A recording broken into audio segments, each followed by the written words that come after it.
नमस्कार दोस्तों। तो काफ़ी इंपॉर्टेंट जो है टॉपिक रहेगा आप सभी के एंट्रेंस एग्जाम से रिलेटेड, क्योंकि बजट जो टॉपिक है आपके सिलेबस में इंक्लूडेड है।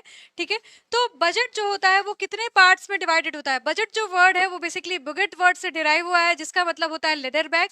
ठीक है, जिसमें कॉन्फिडेंशियल जो डॉक्यूमेंट होता है वो आपका रखा जाता है। ठीक है, अगर हम इंडिया की बात करें तो इंडिया में आर्टिकल 112 में कॉन्स्टिट्यूशन के जो है एनुअल फाइनेंशियल स्टेटमेंट वर्ड को यूज किया गया है, जो है बजट वर्ड को नहीं यूज किया गया है। ठीक है, तो आर्टिकल 112 में कौन सा जो है वर्ड यूज किया गया है आपका एनुअल फाइनेंशियल स्टेटमेंट। ठीक है, ये पॉइंट याद रखिएगा कि एनुअल फाइनेंशियल स्टेटमेंट को हम लोग इंडिया में क्या कहते हैं, बजट कहते हैं। ठीक है, एनुअल फाइनेंशियल स्टेटमेंट आपका क्या कहलाता है, बजट।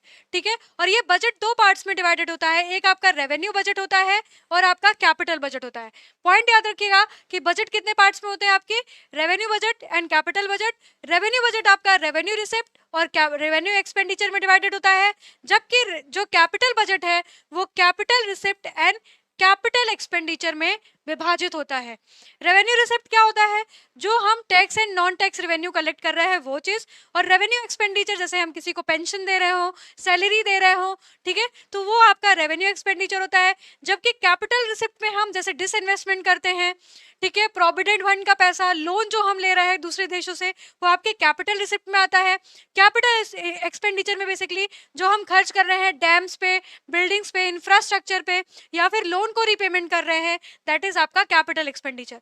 तो पेपर में पूछता है कि बजट जो होता है कितने तरीके का होता है, तो याद रखिएगा कि revenue budget and capital budget.